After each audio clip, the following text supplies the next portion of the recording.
नमस्ते एवरीवन। आज कई दिनों बाद वीडियो बना रहा हूँ। पहले तो मैंने सोचा था कि हम बात करें जो प्लेन क्रैश हुआ है अहमदाबाद में, बट वो एक बहुत दुखद घटना है। और ब्लैक बॉक्स रिकवर होने के बाद, प्रॉपर जो एविडेंस इकट्ठा होने के बाद जो फुल आएगा, तो उसको आने के बाद इस पे बात करी जाए तो ज़्यादा अच्छा है। क्योंकि प्लेन क्रैश क्यों हुआ, उसके हिसाब से उस पर क्या कार्रवाई होगी, वो ध्यान रखना ज़्यादा ज़रूरी है। क्योंकि जो लोगों की प्लेन क्रैश में जान गई वो तो दुखद है ही।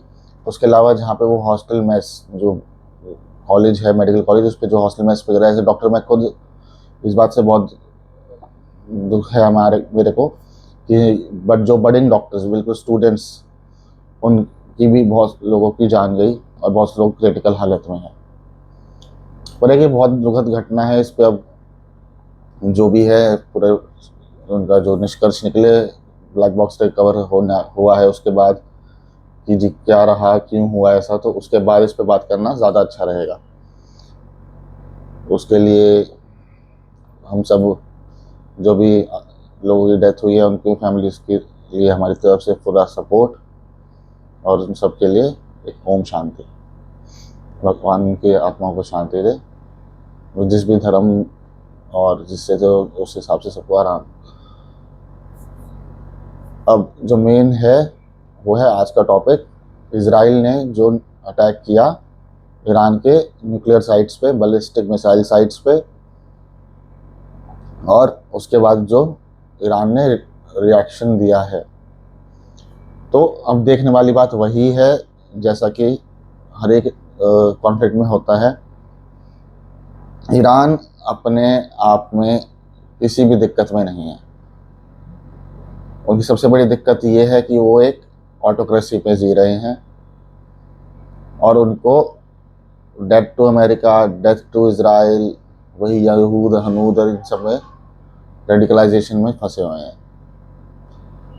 ईरान के देश के अंदर लोगों ने मॉस्क में जाके प्रेयर्स करना बंद कर दिया है। बहुत सारी मॉस्क खाली होके बंद हो चुकी हैं।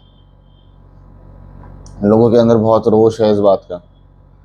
लेकिन उनकी जो टॉप लीडरशिप है, मतलब प्राइम मिनिस्टर, प्रेसिडेंट, तो नाम नाम के दिखाने के लिए हैं, जो मेन आयतुल्लाह खमीनी और बाकी आयतुल्लाह हैं, उनकी जो सुप्रीम काउंसिल है वो उसको कंट्रोल करती है पूरे देश को। और वहाँ पे आप कुछ नहीं बोल सकते। अगर आप कुछ बोलोगे तो ईरान रेवोल्यूशनरी गार्ड्स आपको उठा के ले जाएंगे और आपका कहीं से कहीं तक पता नहीं चलेगा।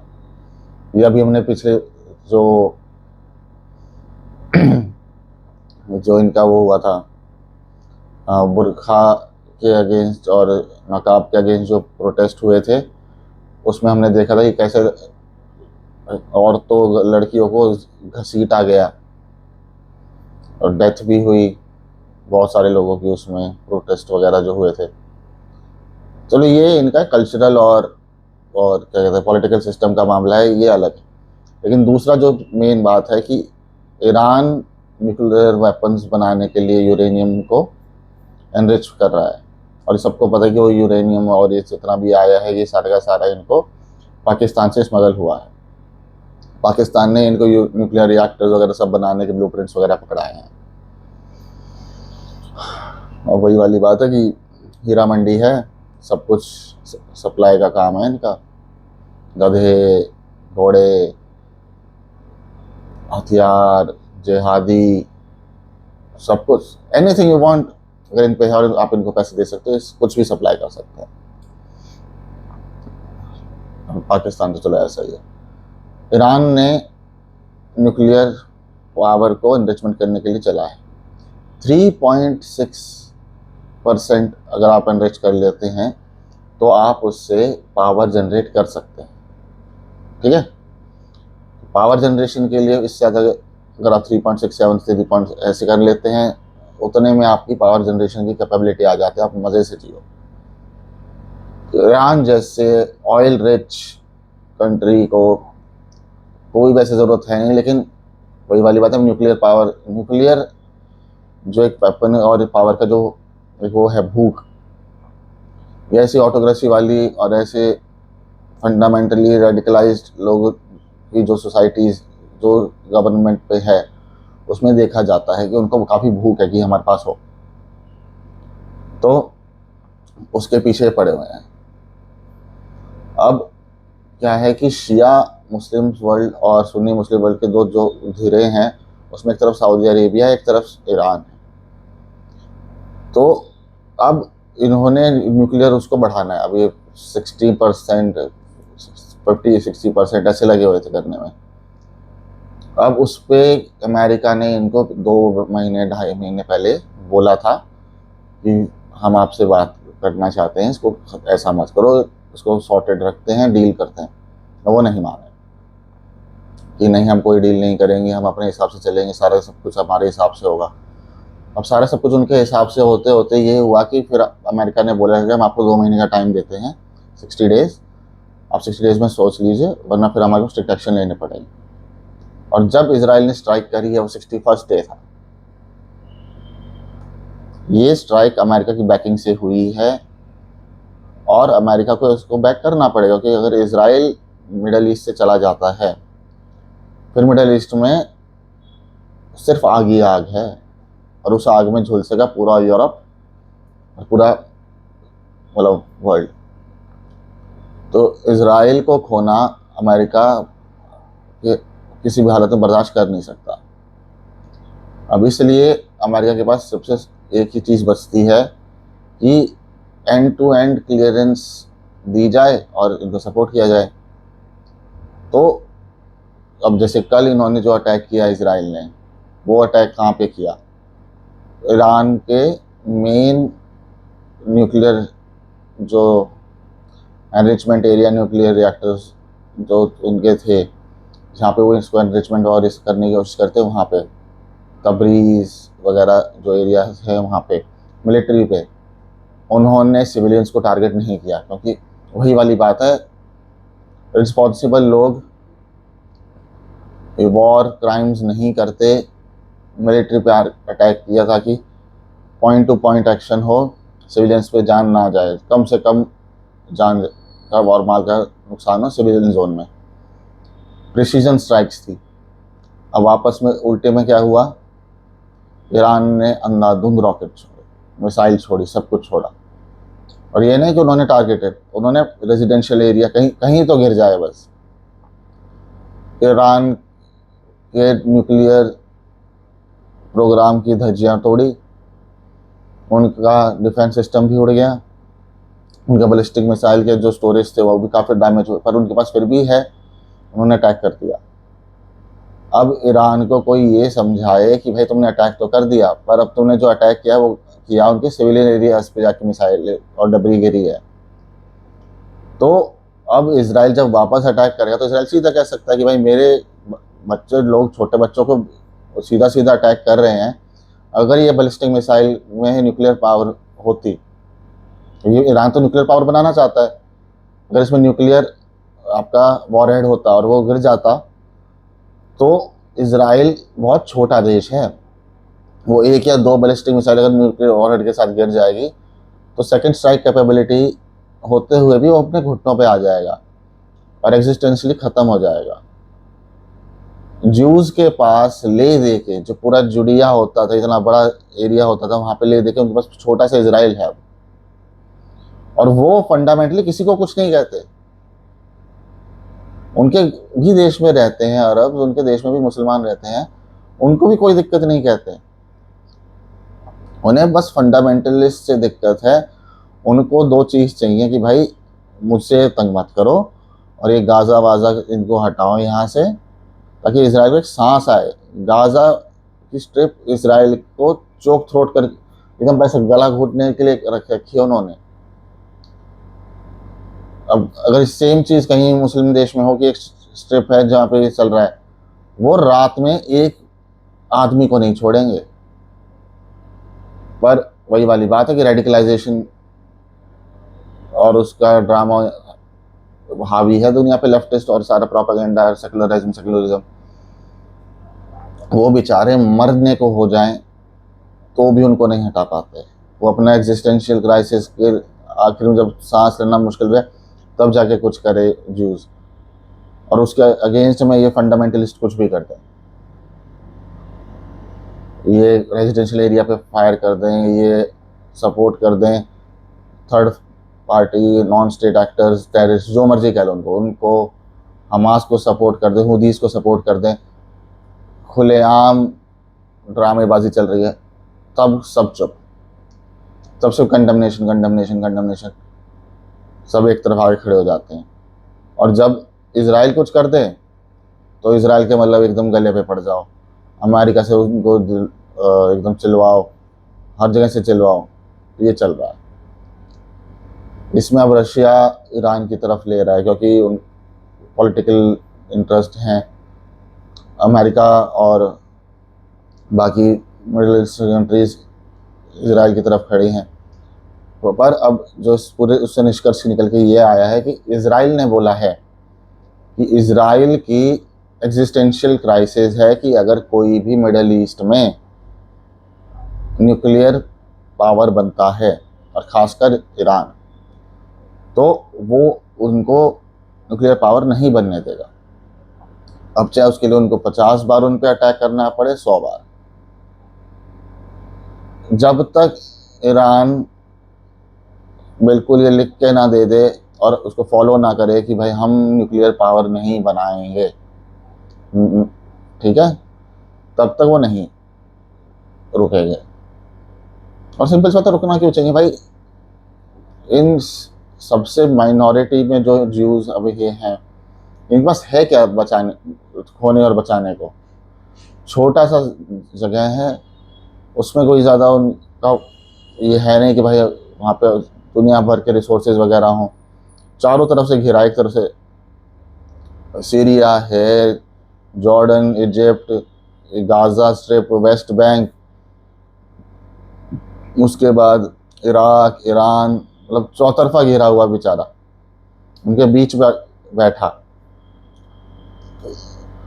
सालों साल से लड़ रहा है। आखिरी उनकी जगह, उनका प्रॉमिस्ड मदरलैंड, मतलब जो उनकी जन्मभूमि है ज्यूस की, वो उसका छोटा सा पार्ट बचाने की कोशिश कर रहे हैं। उसमें भी वो अपने ही सबसे बड़े मंदिर जो जेरूसलम में है उसके अंदर नहीं जा पाते, क्योंकि उसमें वही सेकुलरिज्म का ड्रामा चलता है कि मॉस्क है, मंदिर है, क्या है ये, वो सब वक्फ प्रॉपर्टी है, क्या है, उसका ड्रामा चलता है। उसके बाद भी ज्यूज़ इतना सब्र रखते हैं कि भाई जब तक उनके ऊपर अटैक ना हो या उनकी एग्जिस्टेंशियल क्राइसिस ना हो, तब तक वो किसी को कुछ नहीं कहते।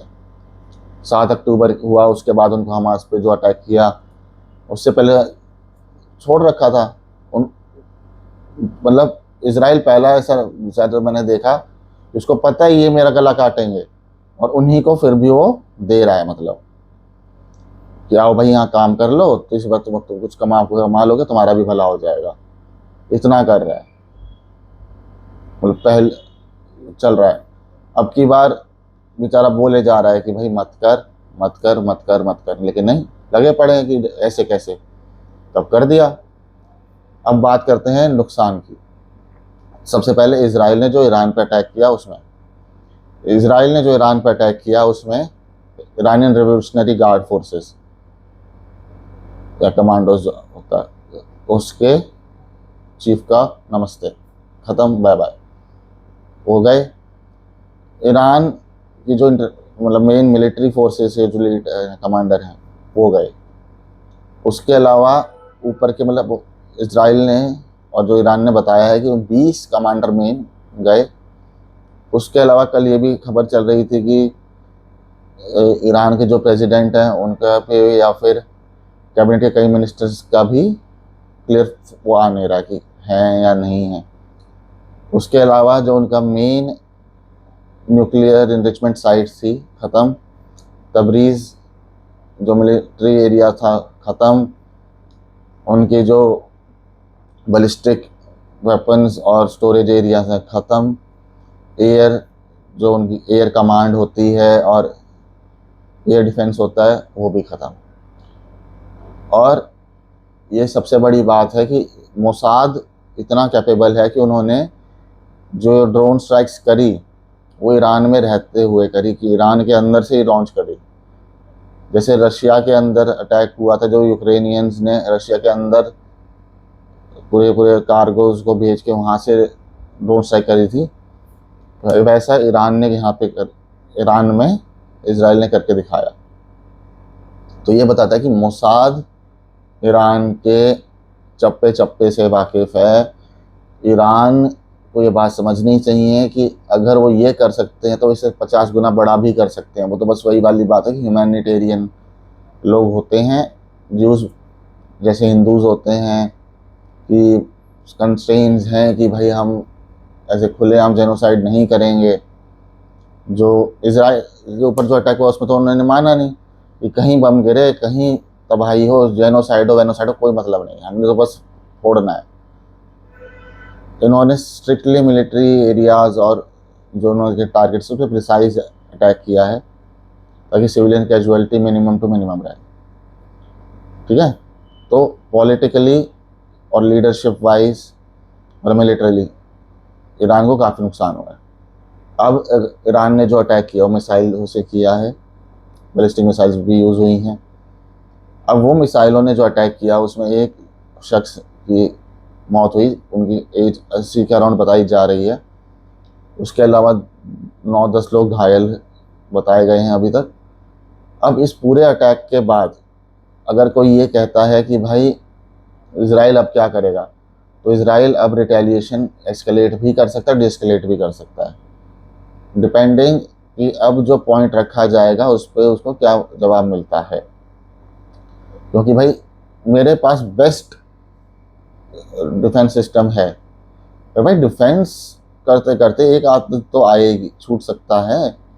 वो एक आध अगर छूटा है और वो अंदर आके गिरा, अगर वो न्यूक्लियर पावर होता तो इजराइल ख़त्म। अगर इजराइल ख़त्म तो आपने पूरा देश ख़त्म करने की तैयारी कर रही है, जेनोसाइड आपने कर दिया। तो जापान जैसा हालात थोड़ी ना होंगे कि भाई उस बात घुटने पे बात आ जाएगी। और इजराइल इतना रुकेगा नहीं, वो समय अलग थी, वो दुनिया अलग थी। अब की बार अगर इन पे ये बात आई कि इजराइल के ऊपर अटैक होगा और इजराइल के ऊपर दिक्कत आ सकती है, तो इजराइल सब कुछ ख़त्म कर देगा। और मैं तो कहता हूँ सब कुछ ख़त्म कर दे, क्या दिक्कत है भाई। देख, मैं बायस्ड हूँ इस चीज़ को लेके कि हमारे इंडिया के 2-4 अच्छे दोस्त हैं, और जो सिविलाइजेशनल स्टेट्स होती हैं उसके ऊपर अगर कोई अटैक आए तो उसको रोकना के लिए जो भी कदम उठाने चाहिए उठने चाहिए। इजराइल सिर्फ ये कह रहा है कि न्यूक्लियर मत बनाओ, वो ये थोड़ी ना कह रहा है कि जियो मत या मारो, हम मार देंगे। न्यूक्लियर मत बनाओ और ये गाजा स्ट्रिप को हटने दो और हमें थोड़ी सांस लेने दो। और right to a good life हर किसी का अधिकार है। तो वो तो खुद कहता है कि गाजा में क्यों सड़ के मर रहे हो, दूसरी जगह जाओ और हम फैसिलिटेट कर देते हैं, तुम जाओ तो सही। गाजा वालों को ना जॉर्डन लेने को तैयार है, ना वेस्ट बैंक के एरिया में वो जाने को तैयार हैं, इजिप्ट लेने को तैयार नहीं है। मतलब सोचो कितने डरे हुए हैं कि वो मुसलमान होते हुए मुसलमानों को नहीं लेना चाहते। और वो क्यों नहीं लेना चाहते कि जब तक गाजा रहेगा तब तक इजराइल के ऊपर चोखोड़ बना रहेगा। अब ईरान के ऊपर जो एक अटैक हुआ, उनका एक ऑयल कंटेनर और ऑयल स्टोरेज साइट्स पे अटैक भी हुए हैं, जिससे उनका, देखो ईरान न्यूक्लियर स्टेट ना हो लेकिन एक ऑयल रिच स्टेट तो है, तो उनको ये दिक्कत नहीं होगी कि और आएगा कहाँ से। लेकिन जो उनका ट्रेड का जो मेन अभी है, जो बड़ी ब्लैक मार्केटिंग और उससे चलता है, उस पर बहुत बड़ा इफेक्ट आएगा। वो बहुत ही सिग्निफिकेंट एक पोर्ट कह सकते हैं आप इसको, स्टोरेज पोर्ट, उस पर ये अटैक किया गया जिसमें ईरान को काफ़ी दिक्कत आएगी। इस पूरे अटैक और इसके बाद ये समझ में तो आ गया है कि अब जो ये पेनिट्रेशन हुई है ईरानियन मिसाइल्स के इजराइल के सिविलियन एरियाज़ पे, उस पे इराक से होते हुए ईरान पे जो मिसाइल अटैक्स होंगे इजराइल के द्वारा, वो बढ़ के ही होंगे अनटिल एंड अनलेस कोई मीडिएशन ना हो, और मीडिएशन के चांसेस बहुत कम लगते हैं। अब इससे सबक लेने वाली बात ये है कि आप हमेशा इजराइल की तरह रहें, अगर आपको लगता है कि आपका दुश्मन आपको हानि पहुंचाने के लिए एक हद से बहुत आगे बढ़ गया है और आपने उसको रिपीटेड वार्निंग्स दी, उसके बाद भी आगे बढ़ गया है, तो ये आपके हक में है कि आप प्रीएम्प्टिव स्ट्राइक्स करें। ठीक है। अब पॉलिटिकली करेक्ट होने के लिए लोग कह रहे हैं कि भाई पहले इजराइल ने अटैक किया तो इराक का हक बनता है उस पर अटैक करना। अच्छा ठीक है, हक बनता है, तो मिलिट्री लड़ो ना। ये क्या मतलब है सिविलियन एरियाज पे डाल रहे हो? अगर आप सिविलियन एरियाज को फ्रेम में ला रहे हो तो ये सिचुएशन एस्केलेट करेगी ही करेगी। और मेन बात ये है कि इजराइल ने अगर रिटेलिएशन करी तो ईरान इतना ताकतवर नहीं है कि, क्योंकि उनके जो एयरफोर्स में जो फाइटर्स हैं वो लेगेसी फाइटर्स हैं, वो नए फाइटर्स नहीं हैं, वो तबाह होंगे ही होंगे, और उनकी जो नेवी है वो भी तबाह होगी। तो ईरान एज अ होल अपने आप की तबाही के लिए तैयारी कर रहा है अगर ये एस्केलेशन जाती है तो अभी देखते हैं आगे क्या होगा।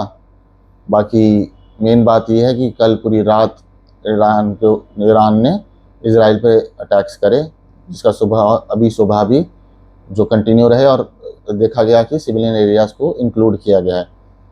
मिलिट्री तो मिलिट्री जब तक रहेगा तब तक ये डिस्कलेशन के चांसेस थे।